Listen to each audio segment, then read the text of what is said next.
Good morning Himachal. आइए नजर डालते हैं अभी तक की प्रमुख घटनाओं पर।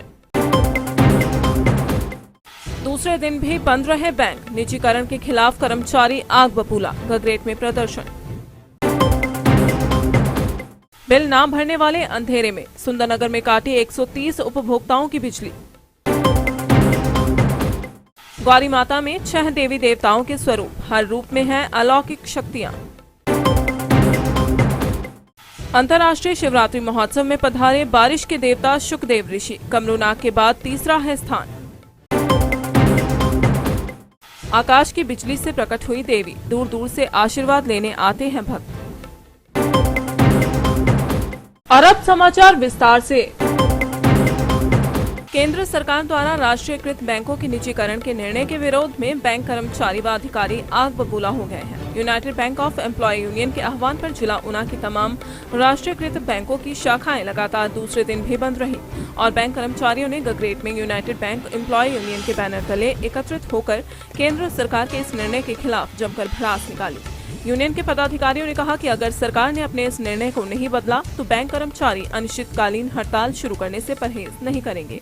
एसबीआई अफसर एसोसिएशन के शिमला मॉड्यूल के सहायक महासचिव अंजन केशव ने कहा कि इन बैंकों में कर्मचारियों की भर्ती करते समय ये नहीं कहा था कि कल को बैंकों का निजीकरण किया जाएगा। राष्ट्रीयकृत बैंक ही सरकारी योजनाओं को अमली जामा पहना रहे हैं, इसलिए सरकार अपने निर्णय पर पुनर्विचार करे। बैंक कर्मचारियों ने अपनी मांगों के समर्थन में रोष रैली भी निकाली। जिला ऊना में बैंक कर्मचारियों की हड़ताल से 2 दिन में करोड़ों रुपए का व्यापार प्रभावित हुआ है। करनी पड़ेगी, भरनी पड़ेगी, भरनी पड़ेगी। यूएपीयू जिंदाबाद, हमारी एकता जिंदाबाद, राष्ट्र मिनिस्टर मुर्दाबाद। मेरा नाम अंजन केशव है और मैं भारतीय स्टेट बैंक अधिकारी संघ का असिस्टेंट जनरल सेक्रेटरी हूँ शिमला मॉड्यूल का। और ये जो 2 दिन की स्ट्राइक है ये इसलिए कर रहे हैं कि हमारे बैंकों का निजीकरण कर रहे हैं और निजीकरण जो है वो बिल्कुल ही गलत है और उसको गलत धारणा से हम जो है वो सारे ही आज यूएफबीयू के आह्वान के ऊपर हम स्ट्राइक कर रहे हैं।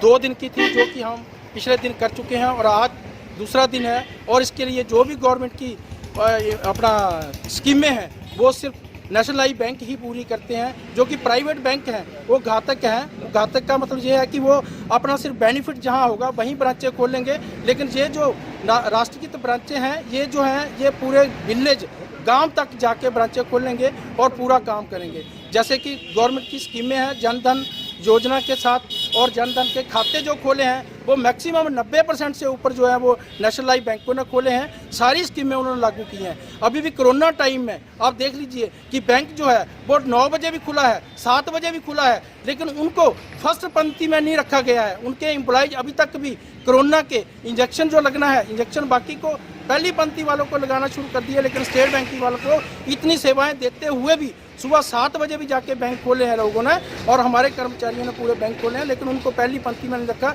लेकिन फिर भी कष्ट होते हुए भी वो पब्लिक को सेवाएं दे रहे हैं। तो हम पब्लिक से भी ये चाहते हैं कि वो हमें सहयोग दें और ये आपके आने वाले समय में प्राइवेटेशन जो है वो बिल्कुल घातक सिद्ध होगी। और ये जो मोटे ये हम नहीं चाहते कि ये प्राइवेटेशन हो, क्योंकि इससे हमारे लोगों की नौकरियां छीनी जाएंगी, छंटनी की जाएगी, इससे भी पब्लिक को लॉस होगा। और जो भी मैं फिर दोबारा कहना चाह रहा हूँ कि प्राइवेटेशन वाले जो हैं वो बड़े बड़े शहरों में नगरों में अपनी ब्रांचें खोलते हैं, विलेज में नहीं खोलते हैं। विलेज की जो हमारी स्टेट अपना बैंक की ब्रांचें हैं वो सारी उनको बंद कर देंगे और प्राइवेटेशन के लिए उन्हीं को वो बढ़ावा दे रहे हैं। जो कि हमारे लोग आज दिन पूंजीपति हैं और उन्होंने कई अपना पैसे खाए हुए हैं और वो उन्हीं को ही उठाने का वो कर रहे हैं। जी यही मेरी आपसे। बिजली बोर्ड उपमंडल सुंदरनगर के उपभोक्ताओं को समय पर बिजली बिल जमा न करवाना महंगा पड़ा है। बोर्ड ने 400 उपभोक्ताओं को नोटिस जारी किए थे, जिनमें से 130 उपभोक्ताओं ने बिल जमा नहीं करवाए हैं और 130 उपभोक्ता के मीटर कनेक्शन काट दिए गए हैं। इस बात की पुष्टि सहायक अभियंता उपमंडल सुंदरनगर इंजीनियर अनिल कुमार ठाकुर ने की। लगभग 400 उपभोक्ताओं को नोटिस जारी किए गए थे पिछले माह, जिसमें से 130 उपभोक्ताओं द्वारा भुगतान नहीं किया गया और उनके डिस्कनेक्शन जो है वो किए गए। उसके बाद उनके भी जो है वो अमाउंट जो है वो रिकवर हो गया है। लेकिन हमारा उपभोक्ताओं से अनुरोध है कि जब भी उन्हें कोई बिल इलेक्ट्रिसिटी का मिलता है तो वो समय अवधि के अंदर जो है बिल जमा करवाएं, क्योंकि जो नोटिस जारी करने का प्रावधान है या फिर डिस्कनेक्शन का कार्य है उसमें भी स्टाफ इन्वॉल्व होता है, और जो उसके अलावा डेवलपमेंटल एक्टिविटीज़ हैं उन पे उसका असर पड़ता है, जिसका अंतिम नुकसान जो है वो उपभोक्ता को ही उठाना पड़ता है। तो हमारा अनुरोध है कि उपभोक्ता जो है समय सीमा के अंदर जो है वो बिलों का जो है वो भुगतान करें। वैसे भी ऑनलाइन सुविधाएं बिलिंग की शुरू की गई हैं, जिसमें अभी काफ़ी रेवेन्यू हमें कलेक्ट हो रहा है। ऑनलाइन पेटीएम हो गया, गूगल पे हो गया, इन माध्यमों से काफ़ी पैसा आ रहा है। तो लोगों से अनुरोध है कि घर बैठे इन सुविधाओं का लाभ उठाएं और बिल का समय पर भुगतान करें। डिफॉल्टर अमाउंट जो है वो डोमेस्टिक और कमर्शियल दोनों श्रेणियों में है। डोमेस्टिक में लगभग 30 लाख का अमाउंट अभी पेंडिंग है और कमर्शियल में लगभग 18-19 लाख का अमाउंट पेंडिंग है। तो विभाग अभी इस पे कार्य कर रहा है, लेकिन वही अनुरोध है कि उपभोक्ता इस पे अगर अपने आप ही कर देते हैं तो उससे काफ़ी सारी चीज़ें जो है वो डिस्कनेक्शन से रिलेटेड एक्टिविटीज़ नहीं करनी पड़ती और जनता को भी उसका फायदा होता है। विद्युत उपमंडल सुंदरनगर के अंतर्गत 22,000 उपभोक्ता हैं, जिसमें से 14,000 उपभोक्ता शहरी हैं और 8,000 उपभोक्ता ग्रामीण हैं। देवता बाली चौकी के बसुंधी में विराजमान देवी गौरी माता में 6 देवी देवता विराजमान हैं। माता के हर रूप में अलौकिक शक्तियां हैं, जिसके चलते लोगों की गौरी मां के प्रति गहरी आस्था है। देवी गौरी माता बसुंधी बाली चौकी के पुजारी भूप सिंह ने बताया कि माता ने अपनी शक्ति से लकड़ी की खंडी से बकरे को काटा था। माता अपने आशीर्वाद से भक्तों के संकटों को दूर करती है। गौरी माता देवी थात से प्रकट हुई हैं। उन्होंने बताया कि उनमें शिव, पार्वती, ब्रह्मा, विष्णु, गणेश और हनुमान जी भी विराजमान हैं। गौरी माता बैल की सवारी पर है। गौरी माता बसुंधी करीब 20 वर्ष से शिवरात्रि मेले में आ रही हैं। देवी के रथ के साथ करीब 150 देवलू साथ चलते हैं। अंतर्राष्ट्रीय शिवरात्रि महोत्सव में शिवाबदार के थट्टा गांव से सुखदेव ऋषि मंडी शिवरात्रि मेले में पधारे हैं। सुखदेव ऋषि राजाओं के समय से ही मेले में आते हैं और राजा के बेड़े में ही विराजमान होते हैं। मंडी जनपद के आराध्य देव कमरूनाग के बाद तीसरा स्थान सुखदेव ऋषि का माना जाता है। सुखदेव ऋषि के वजीर मोहन ठाकुर ने बताया कि सुखदेव ऋषि सैकड़ों वर्षों से शिवरात्रि महोत्सव में राज दरबार में परंपरा निभाने के लिए पहुंचते हैं। सुखदेव ऋषि को बारिश का देवता माना जाता है। उन्होंने कहा कि जब भी कभी सूखा पड़ता है तो स्थानीय जनता सुखदेव ऋषि के दरबार में बारिश के लिए फरियाद करती है, तो सुखदेव ऋषि इलाके में बारिश करवाते हैं। वहीं जिनको पुत्र नहीं होता है उन्हें पुत्र प्राप्ति का आशीर्वाद देते हैं और अपने इलाके में किसी भी तरह की महामारी को फैलने नहीं देते हैं।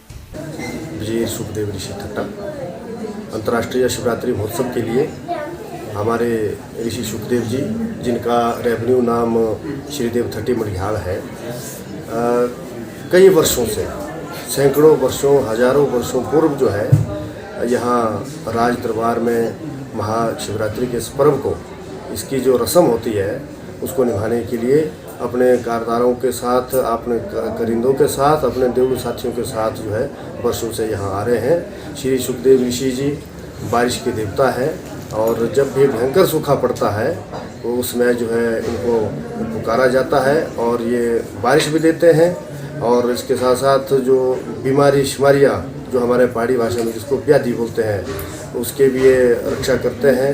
और इसके साथ साथ इनका मंडी शिवरात्रि के अंदर राजाओं के टाइम जो है ऐसे विशेष इनका दर्जा है और अभी भी श्री कमरूनाग देव कमरूनाग जी के बाद जो है इनका तीसरा नंबर यहाँ शिवरात्रि में इनका दरबार के अंदर है।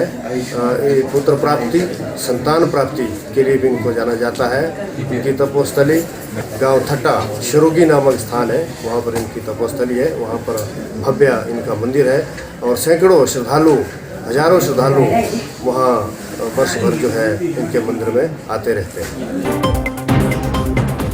आकाश से बिजली पड़ने से देवी मां का नाम माता काश बिजली पड़ा है। माता काश बिजली का मूल स्थान थुनाग क्षेत्र के कल्हनी धार है।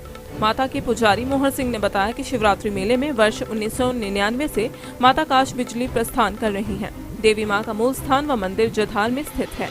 देवी मां के दरबार में दूर दूर से लोग आशीर्वाद लेने पहुंचते हैं। बताया जाता है कि प्राचीन काल में क्षेत्र की चलेली खड्ड में आसमानी बिजली गिरती रही। हर बार आसमानी बिजली गिरने से नुकसान होने लगा। बिजली से जहां क्षेत्र के पेड़ पौधे जलने लगे, वहीं गाय सहित अन्य पशुओं पर बिजली गिरने से मरने का सिलसिला शुरू हो गया। इस घटना को देखते हुए बड़े ऋषियों के पूछने पर उस स्थान पर एक पत्थर का पिंड मिला। माता का नाम आकाश बिजली रखा गया। इस घटना के बाद दूसरे क्षेत्र जधार में भी माता के मंदिर का निर्माण किया गया।